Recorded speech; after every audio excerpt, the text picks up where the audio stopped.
Hey folks, it's Dr. Brenda, sociologist, financial coach, founder of Gutsy Women Finances Community, full-time RVer, traveling the country with my 3 cats, kind of keeping my eye out here. I'm in Florida and hoping no spiders or snakes come dropping down into my hair.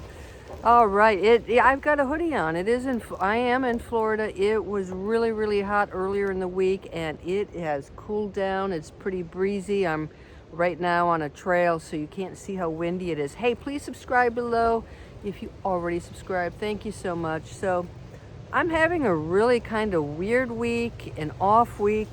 Typically my videos are pretty upbeat, and I'm a pretty upbeat person. I don't know, things have really gotten on my nerves here in Florida, and I do know why. So anyway, it prompted this post. It'll be, next month I'll hit my 2-year anniversary. Talked about the highs and the lows of RVing. Today I'm going to talk about my 10 annoyances, what really gets on my nerves, okay? So, hey, just for fun.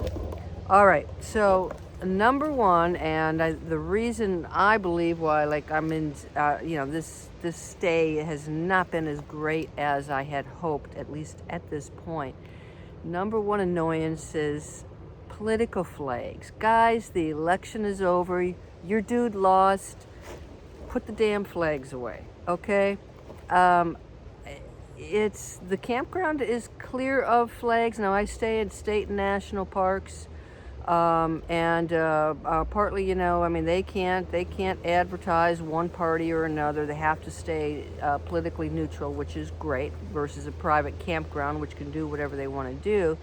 And this campground has been good, but a lot of campgrounds over the time have been, you've got somebody there, 1 or 2 people who've got the big old flag out there, and what they're telling me is that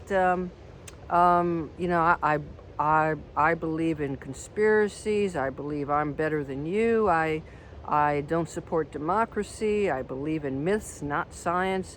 It's like, you know what?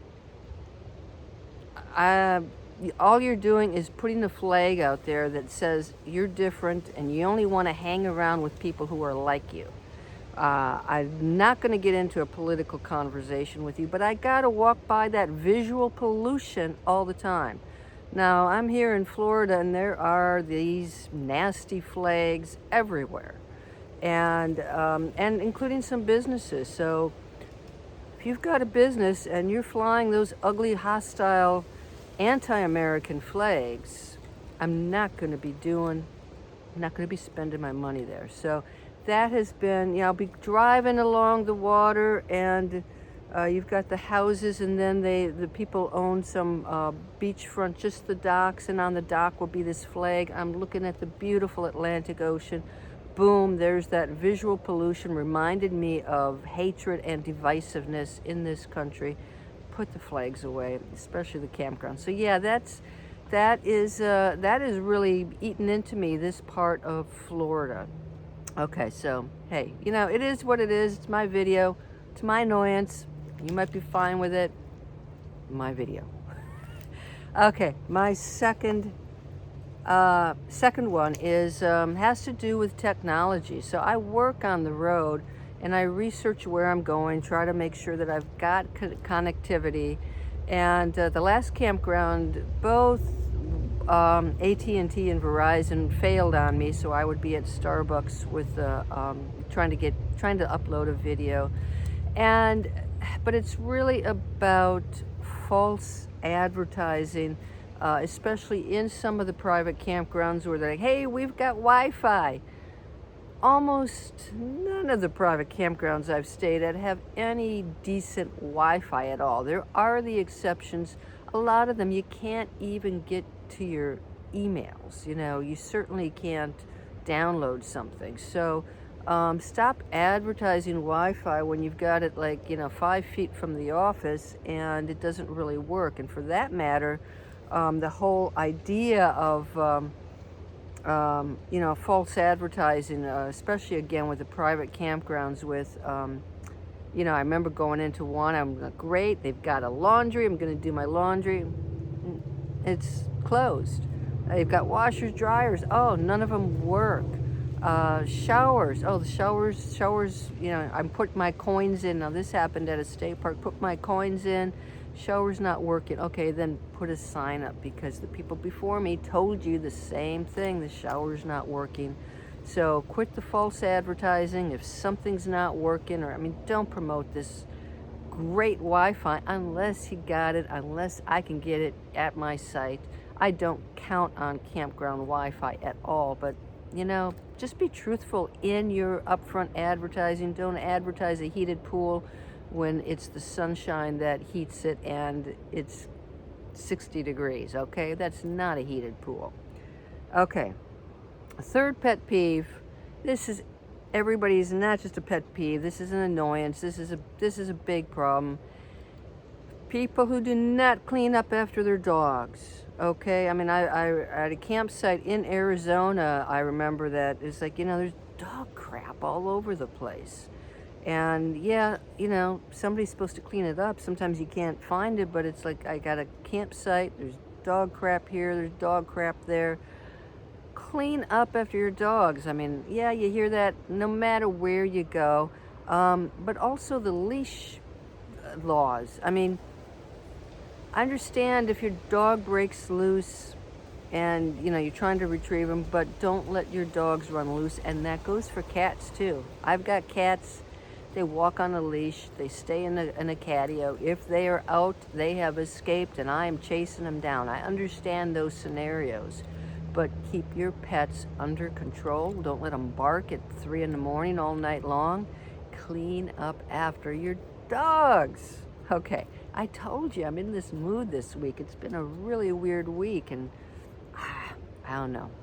Okay, the fourth annoyance, people cutting through my RV site. Now, it doesn't happen a lot, and sometimes it happens with newbies. They just don't know, but it's happened sometimes. A guy came by, he's got a 12-pack of beer, and I'm like, well, you got the 12-pack for us because you're walking through my site. You must be wanting to give us some of your, of your drinks, right? He just didn't get it. It's like, just don't cut through my site, what's obviously my site. And I know that's common too. You've all got those. Number 5. Now, I said I stay primarily at state and national parks when I can. And most of the folks there appreciate the quiet, and they're staying at those parks because they like to hike and they like to be outdoors. But occasionally I get folks who, I find them all times of day. They've got the outdoor TV, the TV on the outside of the RV, and they're sitting there watching TV, the volume's up loud, and usually it's like Wheel of Fortune, Jeopardy. It's one of those game shows, the volume's up, and it's like you're surrounded with all this stuff, and you gotta invade the entire campground with your game show, with your TV, with this noise. The same applies to music too. You get folks who think, oh, I'm listening to this really great song, I gotta crank it up. Even if I like the song, keep it in the RV. Okay. All right, so number 6, this is a little bit different. This is my challenge. Trying to get a good haircut on the road. Okay, it's like I try to use a different type of hair stuff to get this thing cooperating, but it's time for a haircut again. Wow, I've had really horrible haircuts on the road, so it's an annoyance, and it's like I wear my hair much shorter now than when I started. It's like, okay, it can't be that hard to do, but apparently, I've run into some really lousy hairstylists. I had no idea there were so many lousy hairstylists out there. So yeah, my annoyance, trying to get a good haircut. Number 7, butt crack, ass crack. This has happened at this site, at the last site. It's like, some guy comes in, he's backing up his RV, he's setting up, bending over. I'm on my laptop looking out the window, doing my work. and I see your butt crack. Pull up your pants, man. Happened again today, or yesterday. Here, pulling in, got their RV, getting set up, didn't wear his shirt. Ass crack. Pull your pants up, man. I don't want to see it. Boy, that felt good getting that off my chest. It really did. Number 8, strict check-in times when the sites are already vacant and clean, okay? Now, I came here early, really early, because my other campground was like an hour and a half away. So I got here really early, and I apologized. I said, I know I'm here really early, and I expected to be sitting in the overflow parking for a while. That's okay. That's on me, because I know I got there really early. But there are other times where it's like strict check-in, 3 p.m. Well, 3 p.m. is late. When you're on the road and something happens, especially in the wintertime, when it's dark at 5:30 p.m., I don't want to be on my way to a campground at 3 p.m. I want to be set up and all set to go. Something happens on the road, I'm in the dark. I don't want to get into a campground at midnight. So anyway, it's a rule. I get it. But like here, I came in, I unhitched, and the campground host was, said, hey, you want me to rake your site? Yep, go ahead. 3 minutes. Took him 3 minutes to rake my site. Called into the ranger. Site's all ready to go. Thank you very much for doing that. But there are other places where, they don't even rake. I mean, what is there? It's not like you're changing the sheeting. It's not like you're vacuuming and doing all this great stuff. A lot of times the sites, I can't tell that they've been cleaned. Now, I understand you got a few campground hosts, and maybe they're all trying to get stuff done. You can enforce that rule, but especially if I know that nobody was in my site the night before, call on down. Can you call down? Can you say, hey, is site number 38 ready? It was vacant yesterday. It should have been cleaned yesterday. It should be ready for me. I know it's within reason, but it's like, there's not much to clean on a campsite, folks. If all you got to do is rake the gravel, 3 minutes tops. So, yeah, it is my pet peeve. Number 9. I love a good campfire just like anybody else, but it's a lot of the parks sell the worst firewood ever. So the last park, it was cool, and I'm like, okay, I'll pay $7. I'll get a bundle of firewood. Is it dry? Is it gonna light up good? It was nothing but it was horrible firewood. It didn't even burn. It just created a bunch of smoke. There's nothing pleasant about it, and my fire pit was far enough away. Wind was blowing. It wasn't going to impact other people. But when you're in your RV and you got all that smoky campfire coming in, your clothes smell, everything smells. It's hard to breathe. Now, a good campfire is not going to create all that smoke, but it is the campfire, the wood that they sell at most of these campgrounds is, don't sell me this junk. Don't, especially $7-8 for a bundle that doesn't burn. So, yep. All right. My last pet peeve, number 10, the word just in front of one. Just one. Just one?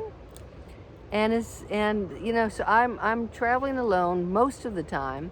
I go out by myself. I will enjoy a nice meal. And this happened yesterday too.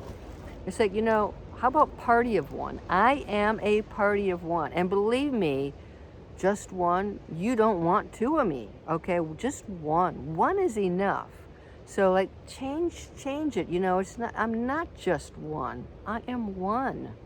And yesterday I went out and waited to be seated, and a group of 4 people came in behind me, and the restaurant staff looked right over my shoulder and like, how many? 4. And I said, excuse me, I was here first. I'm a party of one.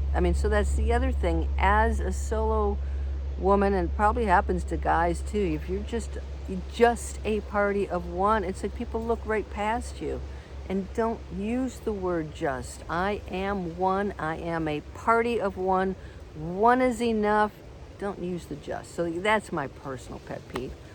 All right, I feel so much better now, guys. I do. I'm gonna go get onto a Zoom tonight. Help women reach financial freedom. GutsyWomenFinances.com, and so that they can have their own annoyances out on the road. Life is typically very, very good. Again, it's sort of like this political environment in this area that's weighing down on me. But I'll be moving on, be moving north, be moving in the Midwest. Hopefully won't see so many symbols of hatred and divisiveness. All right, and I know, usually I do avoid politics, I do avoid religion. I'm talking about annoyances. That's okay, it's my annoyance. All right, guys, hope you're doing well. Let me know what your big annoyances are. Drop a comment below. Check out my website. It is sparkly new. Got some new stuff in there. DrBrendaMoneyCoach.com. Hope you're doing well. Bye-bye.